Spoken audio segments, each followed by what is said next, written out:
आप लोग देख रहे हैं साहस मीडिया न्यूज और मैं पवन किशोर कुमार। और अभी हम उपस्थित हैं समस्तीपुर रेल मंडल के अंतर्गत आने वाले रक्सौल जंक्शन के पार्क में। और हमारे साथ है स्वच्छ रसकौल के अध्यक्ष रंजीत सिंह, और उनसे हम बात करेंगे जो 18वीं लोकसभा चुनाव की जो घोषणा हो चुकी है उसको लेकर कि इस बार ये किसे चुनेंगे। अंकल जी, 18वीं लोकसभा चुनाव की घोषणा हो चुकी है, 25 मई को चंपारण में चुनाव होंगे, लेकिन आप किसे चुनिएगा? जो रक्सौल को बेहतर बनाने का प्रयास करेंगे हम उनके साथ हैं। बेहतर कौन बना सकते हैं? मनीष कश्यप तो उन्होंने जो चुनाव मनीष कश्यप का बात करना ही बेकार है। मनीष कश्यप जब चुनाव में ही नहीं तो उनका बात करना उचित नहीं है। अभी दो कैंडिडेट हमारे सामने हैं, संजय जायसवाल जी और मदन मोहन तिवारी जी। एनडीए गठबंधन से डॉक्टर संजय जायसवाल है और इंडिया गठबंधन से मदन मोहन तिवारी है। बेहतर प्रत्याशी कौन दोनों में से? ये तो आम जनता बताएगी, इसके बारे में हम कुछ नहीं बता सकते हैं, ना जानते हैं हम। तो क्या लगता है जो 18वीं लोकसभा चुनाव में आप किस पार्टी का समर्थन कीजिएगा? हम पार्टी का समर्थन नहीं करते हैं, रक्सौल की जनता का समर्थन करते हैं। रक्सौल की जनता के लिए जीते हैं, रक्सौल की जनता के लिए मरते हैं। रक्सौल की जनता जिसे चाहेगी उसे बनाएगी। हमारा एकलौता जो वोट है वो वही जाएगा जो रक्सौल के बारे में सोचते हैं। 18वीं लोकसभा चुनाव को लेकर जो मनीष कश्यप निर्दलीय चुनाव लड़ रहे थे और पश्चिमी चंपारण लोकसभा क्षेत्र के 6 विधानसभा में वो लगातार लोगों को संबोधन कर रहे थे, लेकिन एक बात कह रहे थे वो कि अगर पश्चिमी चंपारण लोकसभा क्षेत्र के किसी भी विधानसभा क्षेत्र में अगर ईमानदारी पूर्वक सड़क बना होगा तो मैं चुनाव नहीं लड़ूंगा। भले ही अब तो वो बैठ चुके हैं, चुनाव लड़ने का निर्णय नहीं लिया। तो क्या लगता है पश्चिमी चंपारण क्षेत्र में ईमानदारी पूर्वक सड़कें बनी है? अगर वो ईमानदार होते तो आज रक्सौल की जनता नहीं, पूरे पश्चिमी चंपारण की जनता उनके साथ होती। लेकिन आज वो ईमानदारी पूर्वक एक निर्वहन नहीं किया, इसके लिए हम ज़्यादा बात नहीं कह पाएंगे क्योंकि हम उनके बारे में ज़्यादा नहीं जानते हैं। आप भी स्वच्छ रसकौल अध्यक्ष हैं, साथ में रसकौल की जो भी मूलभूत समस्याएं होती है उसकी आवाज़ उठाते हैं, लेकिन क्या लगता है क्या आप ऐसा नहीं ना है कि आप भी फंडिंग करते हैं, पैसा किसी से लेते हैं? देखिए, माता सीता पे भी उंगली उठाया गया। क्लिंकर आंदोलन सबके सामने है। जो लोग कहते हैं कि रंजीत सिंह को फंडिंग हो जाता है तो क्लिंकर आंदोलन के समय कहाँ सोए हुए थे वो लोग? कितना आवाज़ उठाए हैं? अगर हमारे आवाज़ उठाने पे हमको पैसा मिलता है तो ऐसे बेरोजगार रक्सौल में कम से कम 1000 हैं, वो सभी आवाज़ उठा कर पैसा उठा लेते हैं। लेकिन ऐसा नहीं है, किसी को कहीं से कोई पैसा नहीं मिलता है। ये एक झूठ है और कुछ नहीं है। क्योंकि ये कहा जा रहा है कि रसौल में कुछ ऐसे लोग हैं, और जो हमारे वीडियो देखेंगे वो वास्तव में समझ सकते हैं कि उनके द्वारा कहा जा रहा है कि जो भी मूलभूत समस्या होती है तो रंजीत सिंह धरना पर बैठ जाते हैं, और जब पैसा उनको फंडिंग हो जाता है, पैसा मिल जाता है तो फिर धरना से हट जाते हैं। कहना बहुत आसान है। आज रक्सौल में जो बदलाव दिख रहा है कहीं ना कहीं हमारे आंदोलन के बलबूते पे ही दिख रहा है।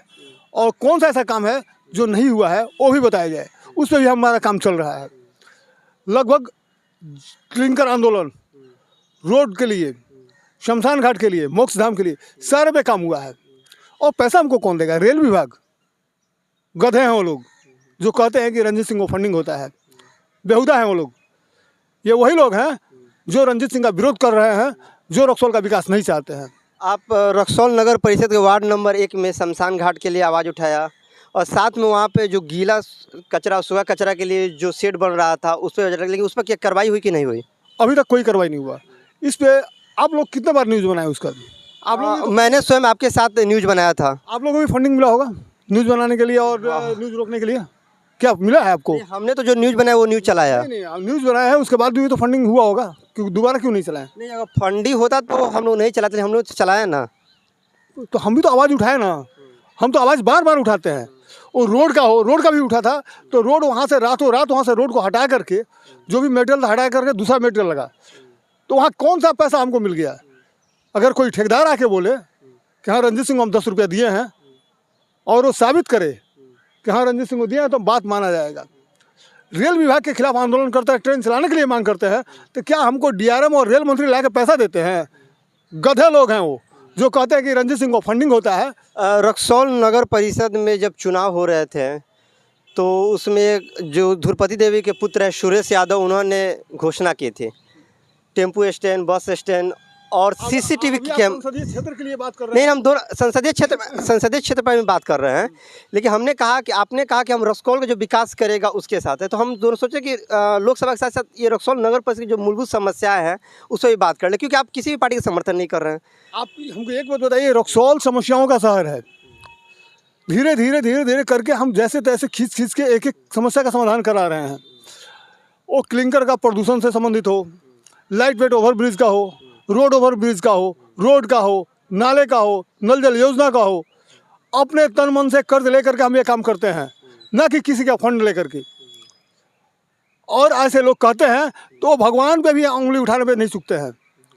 वक्त निकल जाने पे तो भगवान को भी नहीं पूछते हैं लोग, हम तो इंसान हैं।